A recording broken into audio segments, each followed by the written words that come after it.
Okay, so good morning for some of you, good evening for some of you. So today is one of the fourth talks organized by the Borneo Mammal Club here in 2021. Borneo Mammal Club is basically an online community of mammal lovers on Borneo, and yeah, so there are a lot of interesting people on the Borneo Mammal Club, people who work on different fields, from researchers to tourists to wildlife photographers and so on. So the idea is to share cool stuff if they want to on the page itself, and also to give these regular talks. So yeah, and I'm Chavez, by the way, and I'm the founder of One Stop Borneo Wildlife. And I will hand it over to Laura to introduce herself for some of you who don't know her, and then let's learn a little bit about her interesting project so far. So, Laura, the floor is Thank yours. The you. screen is yours. Thanks very much, Shavez. I will just. Oh, could you enable screen sharing? Yes, done. Sorry. That's done? Great. Okay. Let's just make sure I'm sharing the right one. Wow, Cool. funky hair, Laura. Thank you. For the occasion. Uh, Oh, you've met her, Richard. No, I don't think so. no, I don't think we did meet, but I was in Brunei 2018, 2019 Mhm. Yeah. for a Well, few we were months. here together, but Yeah. Oh, sorry we didn't cross paths. never mind. Maybe next time.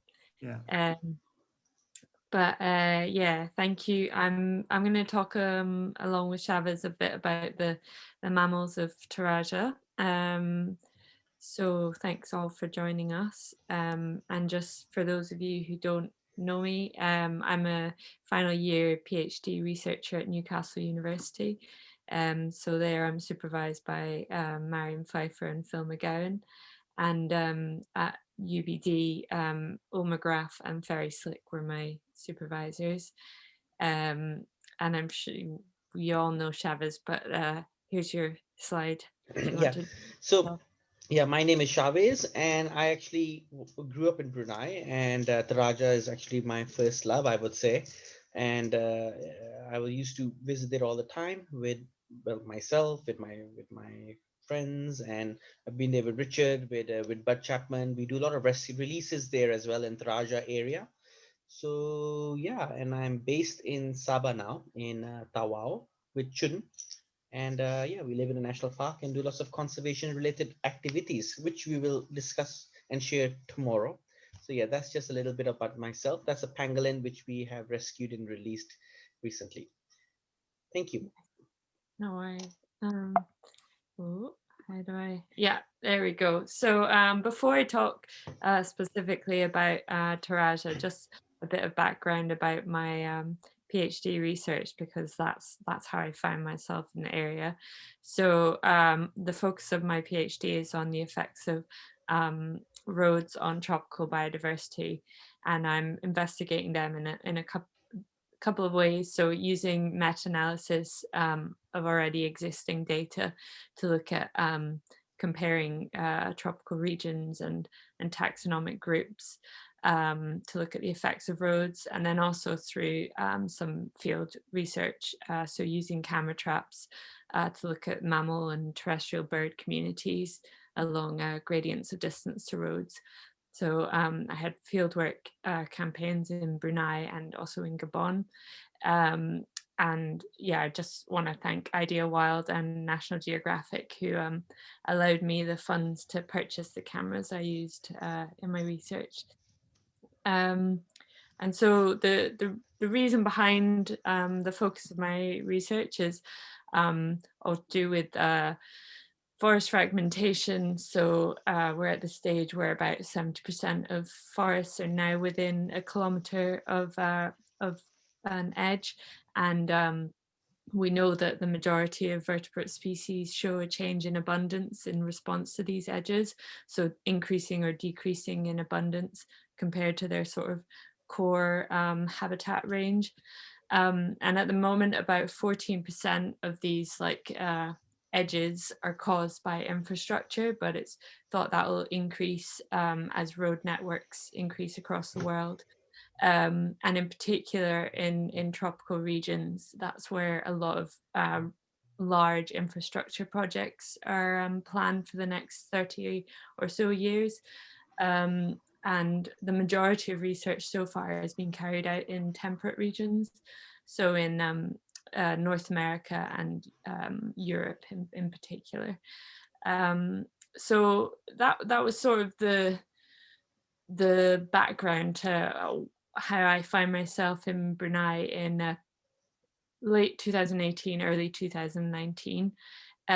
So I don't think I need to highlight on the map to you guys where Brunei is, but I just popped that in there anyway. And the larger image shows the 3 sites that I selected to put out my camera traps. So I was looking for to compare 3 sites that sort of had a gradient of distance to population centers and population density. So of course the majority of Brunei's population live in the capital city or along the coast. So between the sites there's this gradient of distance to that, and then within the sites the camera traps were laid out in a way that covered a gradient of distance to road. And Brunei kind of made a perfect location for this sort of study, because unlike, I mean, you can see even in this image, well, I hope you can see the difference in the shade of green between Brunei and surrounding Sarawak. Brunei's lucky to have so much of its forest cover still intact. So it's almost a unique place where you do have roads and rainforests still coinciding together. And so this is just some images of what these sites looked like on the ground. So my sort of major road, that the Trans-Borneo Highway as it runs through Brunei in the top left, and then in the top right, this was near Tasik Merumbun. For those of you who know, that was sort of my middling middling distance from population hub site, and then in the bottom, that's taken basically outside Teraja Longhouse, looking back along the road. So focusing in on there, so there it is again, and on the right, that's just some image showing the topography of the area and my camera trap laid out over it. So I called this my end of the road site. Obviously the road comes to an end at the Longhouse, and as we just heard, like the road wasn't built that long ago, in the sort of late 70s, early 80s. The forest there is still very much intact. I mean, they are this road, if you can see it here, they are doing some logging along there, and we could often hear the logging trucks going up and down that road.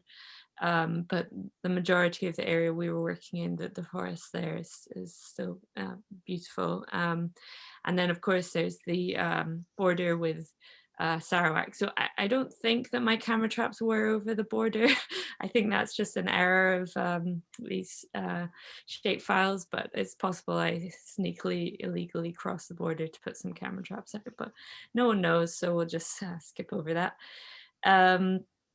But yeah, so have an image. Yeah, that's just from the top of Bukit Teraja, looking to the south across, Brunei's beautiful expanse of forest, and a couple of images from within the forest. So it's a popular site for tourists to go and visit. There's some amazing trails leading to waterfalls, a really beautiful place to work in, and these pools were very welcome at the end of a long field day, having a refreshing dip. And so yeah, returning to the camera trap grid. So at this site I had 34 cameras out in the field, and they were each out for about 50 nights on average. So we ended up with about 2,000 camera trap nights for this site, and that led to the capture of 24 species. That's just medium to large mammals, so mammals over a kilogram, and then terrestrial birds. So it doesn't include things like tree shrews and squirrels and those smaller mammals that are some of them harder to identify and also not always captured as consistently across camera trap sites. So I've got some images now to share. So getting on to the actual mammals of Teraja, quite common across the camera traps and across sites were the bearded pig and yellow muntjac, captured here in these images. And here we've got a couple of the civet species, so the banded palm civet and Malay civet. And what's coming next? Oh yeah, okay, so the one squirrel that did count, the tufted ground squirrel, because they're massive, they're over a kilogram in body mass, and I feel like 50% of that is just the weight of their tail, which is just incredible. And in the top right, the short-tailed mongoose, who also occurred on our traps. Here, the three porcupine species, so long-tailed, thick-spined, and Malay or common porcupine. And again, these guys were pretty common across camera traps. Ooh, I think there's more. Oh yeah, sun bear. So these two were a bit more elusive, not as common on our traps. So we did get sun bear, and in the bottom right, there's a leopard cat there. Hopefully you can see sneaking out of sight. And then so these guys weren't at this site, but they're my like classic charismatic species, so I kind of wanted to include them anyway. So clouded leopard and pangolin, who were I think they were beside they were in the site beside the highway, but very far away from the road. And so this is just some like preliminary analysis of this, so returning to the sort of research question that I introduced at the beginning. So on the y-axis, we have the relative abundance index. So that's number of captures of that species divided by the number of nights the camera was out times by 100. And on the x-axis, it's distance from road on the log scale. So each of these squares is a different species in our study. And you can see the majority of them do show a positive trend, so increasing in number away from road. There's a couple of outlier species, so long-tailed macaque and leopard cat, who are kind of known to be associated with disturbed habitat and do quite well at exploiting those sort of areas. So it kind of makes sense that they were more frequently found close to the road. But the majority of other species show the opposite trend. And obviously you can see there's quite a variation in some species were fairly common, and we had quite a lot of captures, and then others were fairly elusive. So clouded leopard rather, sorry, just one capture, again for the flat-headed cat, just one. But yeah, so at the moment I'm building some multi-species occupancy models. So those are gonna look at combining the so site level data, the population, and some habitat structure data, along with this distance to road. And I'm building this to look at the community response. And then the idea is hopefully predicting across Brunei, sort of predicting numbers and then thinking about what that might mean if new roads are built for the mammal community. But yeah, that I'll pass on to Shavez now, and he can talk about his experience in Teraja. Yeah. Okay. Thank you so much, Laura, for your interesting talk so far. Actually, got lots of questions about your talk. So I think we'll have a nice discussion after this, maybe on different topics. So Laura has been doing great work, and but Laura did mostly, it was quite systematic. It was well planned, and it was a good research she has done. I just have been basically visiting the Raja for 15 years now, and then I only regularly started visiting it since 2011. And it was basically because I just loved the community over there. I fell in love with the people there, the rice wine, the traditional dances, everything. And it's just still raw, because you see, this community is still not predominantly Islam or Christian, like unlike in Sarawak, where many of the Longhorns people have become either Roman Catholics or Anglicans and so on. So I really love their culture and so on. So I just fell in love with the culture, and I visit them almost every weekend whenever I was in Brunei. And I started playing around a little bit with camera traps. So I applied for a small grant from Dr. Ulmer once, and he gave one from the Brunei Nature Society, and we just put some camera traps out. Just it was just nothing too systematic, and just had some fun to see what's there. Citizen science, you can say, getting local people involved, my friends and so on. And on the top right is Louise Fletcher. She was a pangolin researcher at that time, and she visited Brunei as well. And this is the community over there. So yeah, I was trying to get as many locals involved in conservation or just wildlife, because people in many people even in Brunei don't know where Teraja is, for example, and they have not visited there. Now the awareness is getting there. So I'll just share a little bit on what I actually found as well, and my experiences of mammal watching there. I wasn't doing much mammal watching in Brunei, to be honest, and I'm doing more in Sabah now. I'm doing night drives here all the time. I'm doing night walks, morning walks, everything. With lots of other people on four wheel drives, and so on. So wait, this Jeremy wants to enter. Okay, yeah, next slide, thank you. So basically, I found 34 species of mammals in all these years. Now you might be thinking, this is not a mammal, this is a great Argus. It's basically it's not a peacock. Well, I would call it like the Bornean peacock, and like the Indian peacock, you can say, but this is an Argus pheasant. Now, why did I put this picture here? So even though I just told you all that I was just having some fun and just putting camera traps, usually at random actually, and with locals and everything, I did have you can say, how do I say, a theory. I thought they might be, I always wanted to know where's the highest diversity of mammals in a rainforest. Is it on the open trail? Is it on a road? Is it near a stream? Is it near a ridge line? Where is it? And now in Tawau and Sabah, we put camera traps opposite plantations.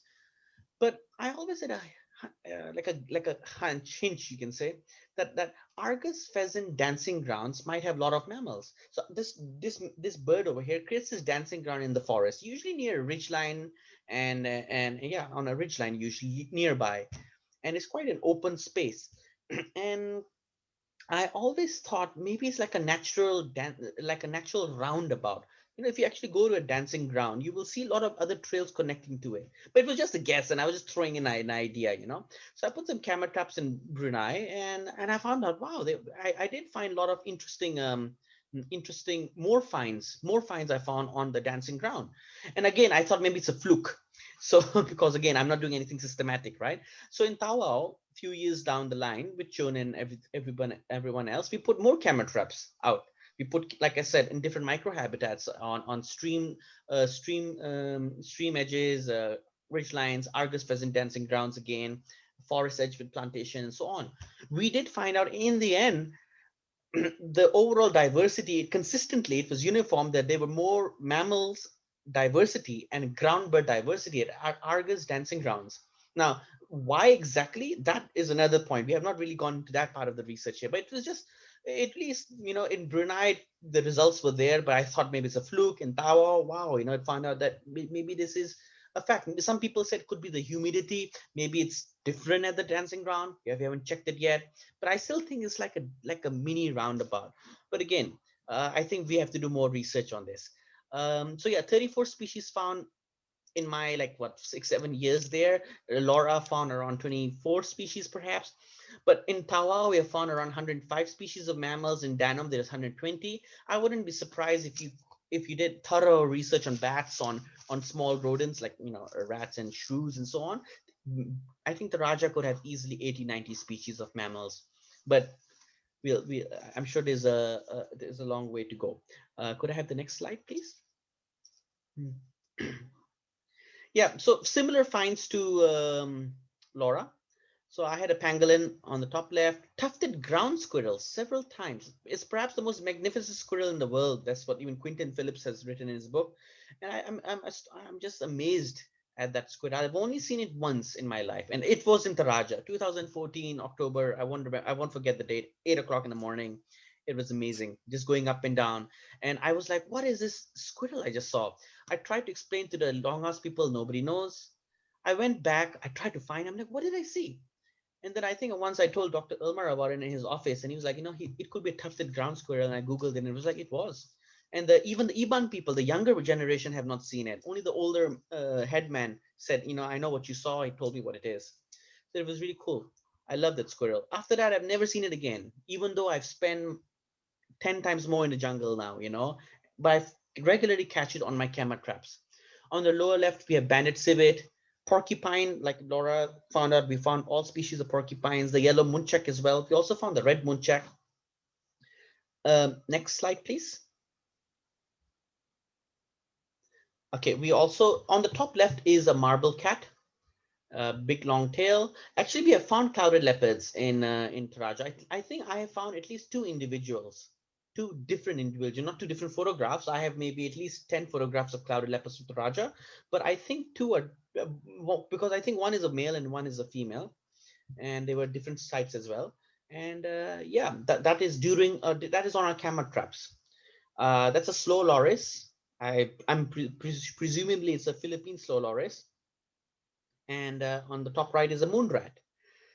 Yeah. Another interesting thing I would like to say is I think this is something which only the people in Brunei or people who've been to Taraja can relate to. I feel like that road has more potential. You see, I used to drive my normal sunny car, and I used to drive from Taraja to Mandaram Longhouse, which is around 7 8 kilometers away. That stretch is very forested. There's no other settlement. It's only Taraja Longhouse and the Mandaram Longhouse. I have on several occasions recorded, on two occasions I've recorded sun bears just crossing the road after I finish my night walk in Taraja at 10 p.m. driving out. I've seen sun bears twice. I've seen a clouded leopard once there. I've seen a marble cat during the daytime in the morning while driving into Taraja. Leopard cats too many times, and a flat-headed cat once, moon rat, and so on. So I believe, and this was just amateur work. I was, like I said, I'm just having fun. And now I'm a bit more hardcore in Sabah, like I said, doing all these drives, so on. We have these big lights. We try to do, looking for flying squirrels and everything. I believe Taraja or in that Labi area, there's so much potential for not only mammal research, but mammal tourism, mammal watching, and so on. Different species of squirrel, and maybe what if you find clouded leopards? Because we're finding out here even in Tawau, clouded leopards are quite active between 11 p.m. to 6 a.m. I mean, the times I've seen them here in Sabah, I think 3 times has been between that period as well. I photographed mine with Chun last year in September around 11 p.m. as well. So it will be really interesting to see what else is in Taraja. Yeah, and I was not doing much photography there, so I'm just throwing in some pictures which I found from my database 8 years ago, 7 years ago. Could I have the next slide?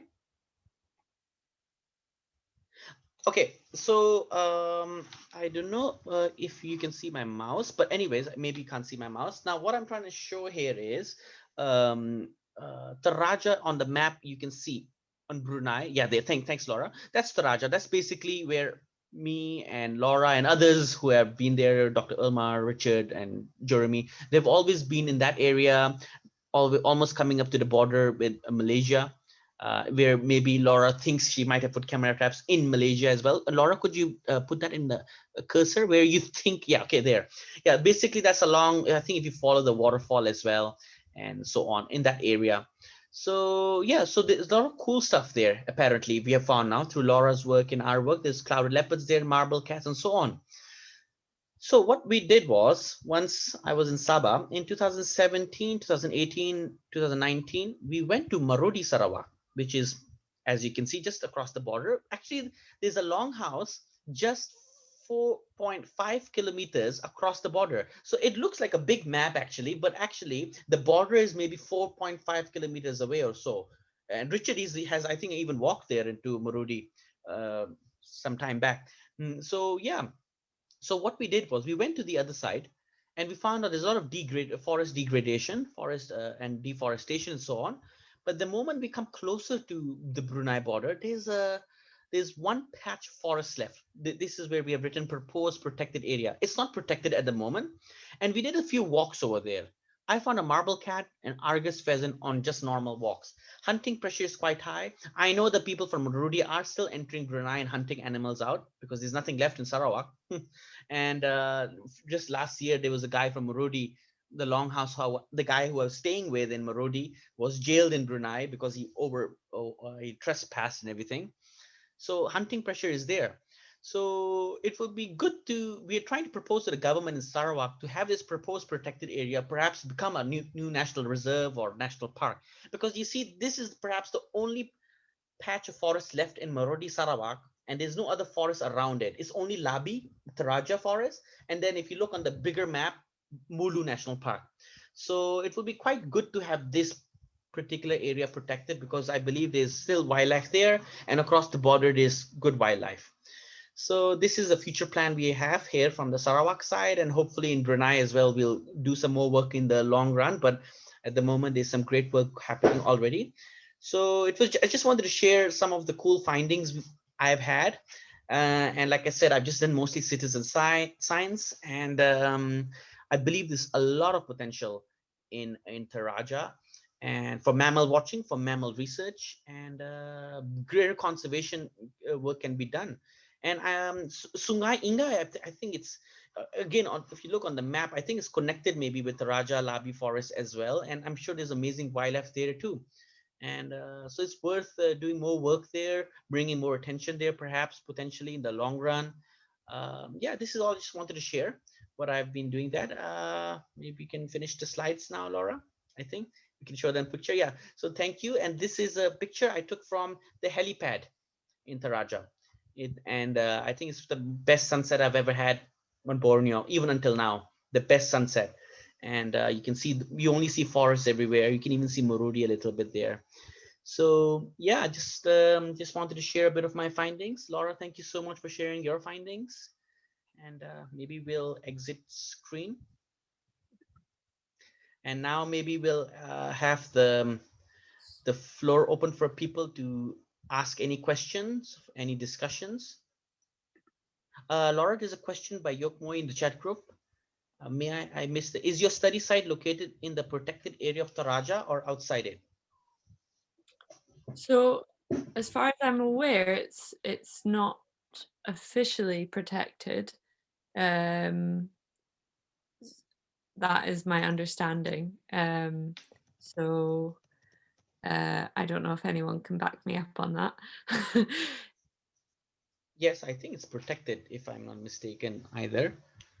But I don't know what's the long. I really don't remember much now about that area. But I also know the Longhouse people have certain special rights in that forested area, so I think it's protected in some ways. But yeah, that's my understanding of it. I think it's protected as a water catchment, because obviously there's a lot of rivers there that flow into the water that's provided to Brunei. So yeah, the points that a lot of them did fall within that sort of protection. Some of them were outside it, as you went further away from the border with Sarawak. So it was a combination. cool. Yeah. Sorry. Oh no, you go. No, you go first. I was just going to follow up on your comments about the potential for wildlife tourism. And one of the things that I found interesting, so the old road that goes up to Bukit Teraja, so it's disused, it's pretty uh, poorly maintained. It's kind of falling away in a few Mhm. places. So walking along it is quite interesting. But we did walk along it quite frequently because it was the easiest way to get to the top quickly, and found loads of evidence of there was like civet scat, there was other markings that you could tell that it was used quite a lot. So it would be interesting to have sort of like organized surveys done up and down that road, because yeah, it would Yes, be yes, interesting. yes. The road is unfortunately cracking, cracked, I think. Yeah. But I think if Brunei had a bit, if Brunei's objectives were similar to Sabah, for example, on enhancing tourism more, and it was a good company there based over there, I think they would maybe fix it and take it seriously. But I don't know what are their objectives and their what they want. But yes, that road is amazing. I think there's a lot of potential. You can just drive up and down like 3 4 times a night with big flashlights, and you'll find good wildlife, create jobs as well. And yeah, there's a lot of potential on that road. Yeah. Yeah. I had a question. So you did a bit of work in Gabon and Taraja and Brunei. So I don't know if this is one of your objectives to find out or not, but I think it is. So did you find out if there's big more diversity in the rainforest or on logged roads of mammals So in density?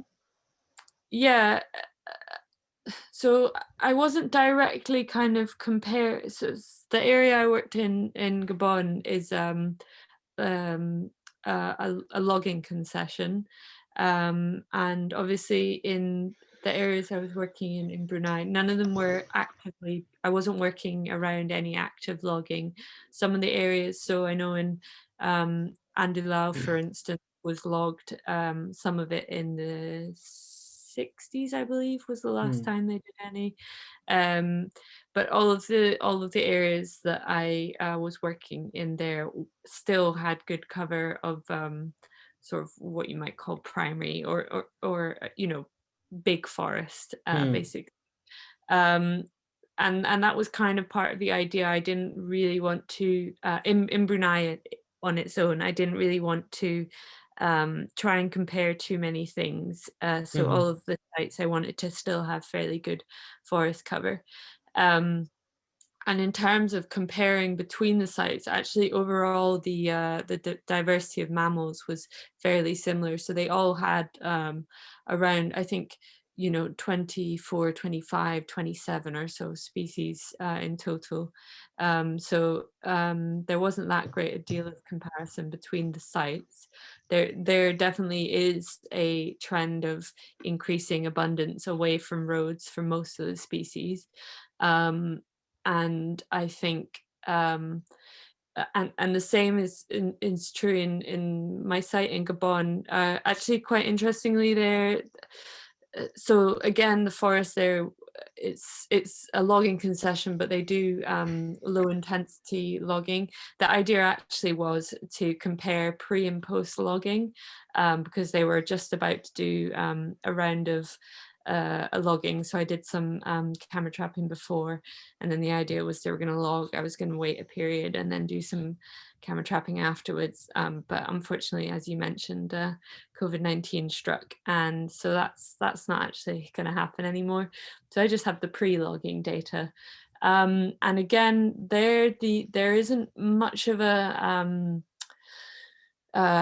visible impact of roads in terms of abundance, but there is. I also laid my camera trap grid out there across a distance to village gradient, and there is quite a marked response there. So and that I would, in both sites, I would imagine that it's largely driven by poaching or hunting rather than any forest structure, because as I said, there wasn't too much disturbance in terms of the forest structure.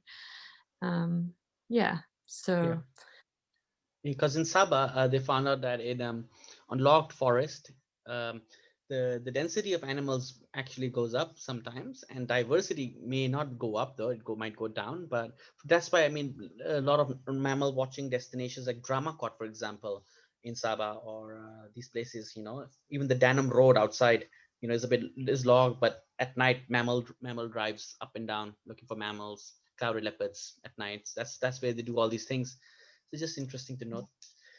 Yeah. So does Yeah, of course. anybody? Yeah. Yes, No, sorry. sorry. No. I mean, like, roads obviously create I think it's one of those cases where disturbed habitat can be quite resource rich for a lot of species, in particular herbivores, because it opens up sort of area for grasses and that kind of thing. So it makes sense that you do see while diversity might decrease because there's some sort of forest core species that you don't get there anymore because of the disturbance, it makes sense that you get this almost sort of crowding of some species that can exploit those resources using them. Yeah, like Banteng, Banteng, the Tambadao and the elephants, they love these roads because of the grass.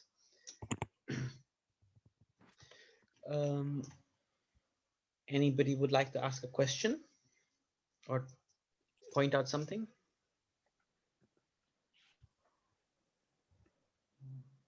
All right. Thank you, Chavez and Laura, for interesting session. I'm just curious, Laura, because right now in our project sites, in our camera trap, it's always sometimes we get poachers in it, and sometimes they are disturbed by poachers. So do you face the same problem? Did you photograph any hunters, or have your camera trap been stolen before?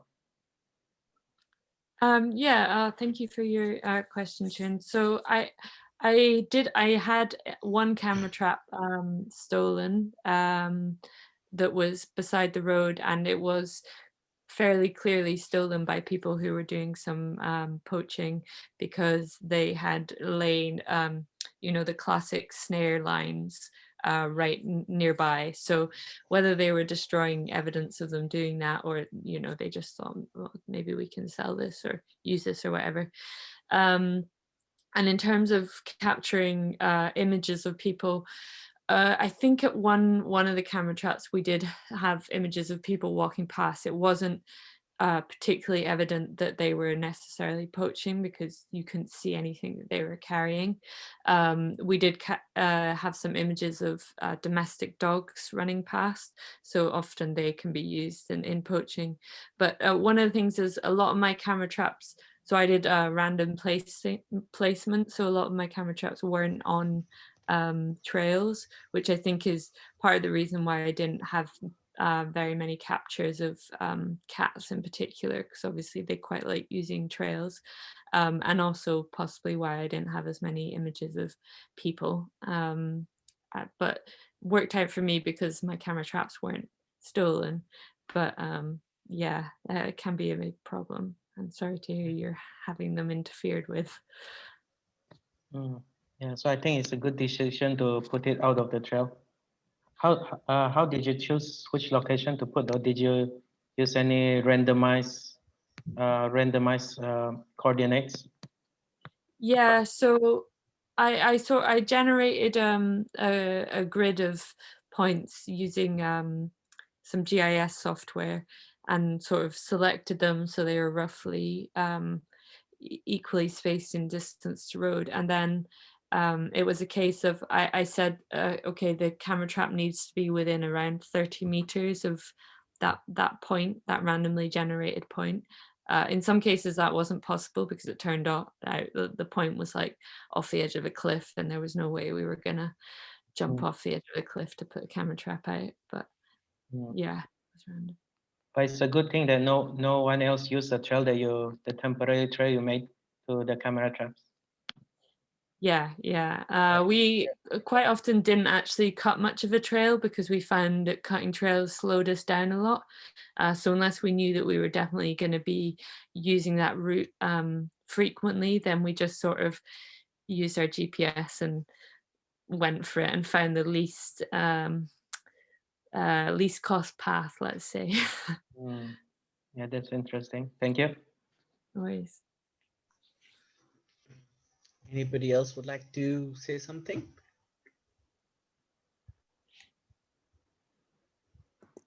Oh, Joreme here is also a regular at Teraja, right?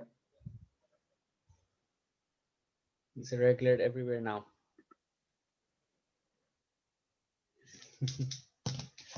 So while others are maybe processing their questions, Laura, do you think there could be more potential for, like, do you think the species actually diversity or checklist of Taraja could be way higher? Do you think there's more potential, let's say, of doing rats or shrews? I mean, because you found 24 and we found 34 and so on. So you reckon it could be actually way higher than that? Yeah, I would think so. So yeah, that, as I said, that doesn't include the smaller mammals. So there are a number of tree shrews, squirrels, rats, and that sort of thing that I'm not 100% sure on the identification. You know, that you quite often have to have them in the hand to identify. And then, yeah, of course, bat species, I'm sure there's many. We quite often interrupted bats roosting as we were trashing our way through the forest. But yeah, I have no idea on identifying them. So I would imagine it would be a lot higher. And I think for Brunei in general, there's maybe not necessarily understudied, but certainly underpublished the species records. I mean, even some of the guidebooks sort of say, you know, we're not sure if this species occurs in Brunei, or that kind of thing. Just, I think, for a lack of, yeah, either the research getting out there or the research being done. So there's definitely a lot of potential. Okay. Any questions by anybody? Any comments? Any particular favorites you had, Laura? Animals in Taraja? Oh, that's a good question. Any favorites? Gosh, I should have thought beforehand. I don't know if I mean, like, they're really common, but I really love bearded pigs. They just make me laugh so much, especially when they have absolutely massive beards. And so that helps when they turn up on literally every camera everywhere. But no, I mean, yeah, although I didn't see that many species actually in person, the majority of the records were on camera traps. I think either we weren't particularly stealthy, or maybe the wildlife is a little more wary in Brunei, possibly. I'm not sure what it is. If you've had Yes. that. Yeah, because they think that you might blow pipe them. Did you did you see any gibbons or redleaf monkeys? Yeah, saw them. So they were great. They would the gibbons in particular would sometimes follow us calling along, and that was always nice to have them for company. Cool. There's a question by Yuk Mui. Maybe you can answer her. Yeah, sure. So types of forest or habitat. So we were sort of focused in the sort of Diptera carp forest, as I think it's known, but there's a variety. So in the more lowland areas, you get more like peat swamp forest, karangas, that sort of, and then alongside the coast there is quite interesting. I don't know if it's specifically classed as dry forest. I don't think I'm the really expert outside of the areas that I studied in, so I'm happy for anyone else to jump in.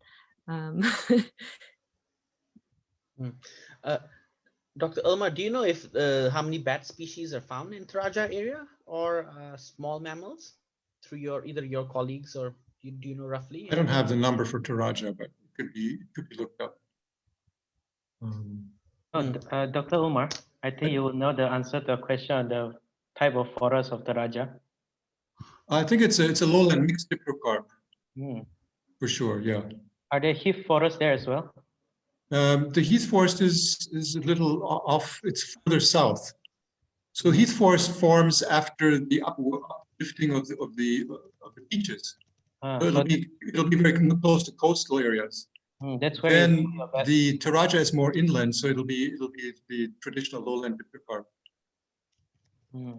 So honey roll, my student working on the frogs, she did a comparative study between the frogs in Teraja and in Temburong, which is the same classified forest, but there's a complementarity in species there. Species found in Temburong, not all of them are found in Teraja and vice versa. So these are, I mean, that's the interesting thing about working on the landscape level and comparing data, because we shouldn't expect species compositions and assemblages to be identical in same types of forests, because we have just a turnover in the landscape. And that has conservation implications. So we need to conserve multiple pockets of the same type of forest, because the organisms there will be complementary to each other. I just wanted to make a comment about the bearded pig, because Eric Maillard just recently alerted me to the fact that the swine flu has arrived in Borneo. Yes, in Tawau. So Kinabatangan area. So that's where it is. Anyway, so this is of course a serious thing. And so the data that Laura, nice to see you by the way, and Chavez and others, Richard, is that you know, the data that Laura and others have collected will be extremely valuable to see how the bearded pig populations will develop. They're likely to crash significantly in the next couple of years if the flu pandemic, in this case, waves come through Borneo. And I think there'll be knock-on effects and spillover effects, because of course the bearded pig is prey to clouded leopard and others maybe, right? So we'll have major impacts on the forest ecosystem. You think that actually this swine flu could actually even be transmitted to, let's say, other ungulates like, you know, muntjacs and other animals? No, but it's a specific pig disease. Apparently, that's my understanding. But since the bearded pig plays such a central role in the food chain, I think there'll be all these knock-on effects. Seed dispersal as well. I mean, it's both, you know, as a prey, but also them being dispersers of seeds in the forest understory. Is this the swine flu the same as H1N1? No. That's different one. I think this is I think it's called African swine. It's sweeping through Europe as well, decimating populations there. It's a pandemic from the pig perspective. Yeah, because Kinabatangan just had like 30 dead just a few days ago. So yeah, this is going to be, let's see how the knockout, how it's going to go and spread other parts of Sabah and Brunei maybe, and so on. And crazy. I mean, even for frogs, right? Certain tree frogs like to lay their eggs in ponds, wallows made by pigs. So yeah, this could be a detrimental effect to the ecosystem. Let's see how it goes. Any other comments or questions by anybody? Okay, so while if anybody has any question, I'm just gonna do some final remarks. So tomorrow will be the final talk of the Borneo Mammal Club. It will be on mammals of Tawau. It will be by Chun and myself. And then hopefully there'll be another talk in 3 weeks' time. I think Dr. John Payne will be talking about the Sumatran rhino, but he will confirm that later, depending on the lockdowns we have here. So yeah, Laura, thank you so much for your effort, and thank you for everybody for tuning in. And I will upload this also on YouTube later and on Borneo Mammal Club. The other talks are already up on YouTube, but I will post them all in Borneo Mammal Club soon. So without further ado, I hope all of you, well, at least most of you from Borneo, have a nice dinner, or maybe you had your dinner already. And Laura, have your good lunch, and Tasha as well. And yeah, we'll all stay in touch. And yeah, thank you so much, everybody. Oh wait. Yeah, thanks everyone. Is there a question? I think there's one question, sorry, that maybe you can look at that. Oh, sorry. Nature tours. Idea for art. Oh, interesting question. So I wouldn't purport to be an expert on sort of the reasons why hunting is happening. So you mentioned medicinal purposes. I'm not aware of that, or what people are hunting to gain medicine. I think in Brunei, certainly a lot of hunting it's not sort of a necessity anymore because there's such good infrastructure. You know, you do to gain a meat source or a protein source, you don't necessarily need to get that from the forest for a lot of places. I think a lot of the hunting is sort of a cultural uh, um, not a relic, but you know, it's something that's done in the community, and it means something culturally and maybe spiritually. So I think, in terms of thinking of alternatives, I think I don't have any suggestions at the moment. And in a way, I'm not sure I'm really the best person to. I'm very much a wildlife biologist and ecologist, and I think you really need to have a better understanding than I do of the values and the reasons why people are doing that. So actually, I don't know if she's still here. Oh yeah, Natasha's still here, but she's going to be doing some follow-up research that is looking at those sorts of reasons. And I don't know if you want to elaborate here, Natasha. Yeah, I also have to go to this meeting that Becca has left to do, and I think Laura probably has to leave to go to it in a bit. That could be a bit late. Yeah, so I'm basically following up on Laura's PhD stuff, but I'm going to be working in Temburong, so doing similar camera trapping stuff, looking at the effects of infrastructure expansion because of the Temburong Bridge, but hopefully we're also going to do a more social science aspect to it and try and do some surveys and questionnaires and figure out what the hunting pressure might be for different species, and like what the motivations might be behind that, and how that might change due to like proximity to roads and stuff. But we're figuring all that stuff out. I'm doing a lot of reading. I've also not really got a social science background, so have to do a lot of research to figure out how the best way to go about that is. But yeah, if any of you have interesting perspectives on that kind of stuff, would be interesting to hear. You guys have mentioned like a few things that you guys already know about hunting in Brunei and Borneo generally, so it would be quite cool to have chats about that before I go and implement any of my research. Adedra, I think we can discuss about this later again together, but I think to answer one of your question is, you see, each problem is very localized. The problem in Brunei is not relevant in Sabah. Sabah's problem is not relevant in Sarawak potentially. So it really depends where exactly. Is it in Baluran? Is it in Teluped? Is it in Tawau? Is it in Lahadatu? So I'm sure we have to look in the area and see how we can come up with a solution. And maybe we have questions and so on. So maybe we can discuss this further on another time.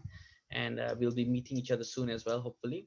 So yeah, we could discuss those problems there. But yeah, they're localized problems. There's no one answer, unfortunately. But yeah, it's a good point to ponder about. Thank you so much. So yeah, thanks again everybody for joining then, and we'll all stay in touch. And Chun says that's true. Yeah. So yeah, we'll all stay in touch, and then yeah, take care everybody. Everyone.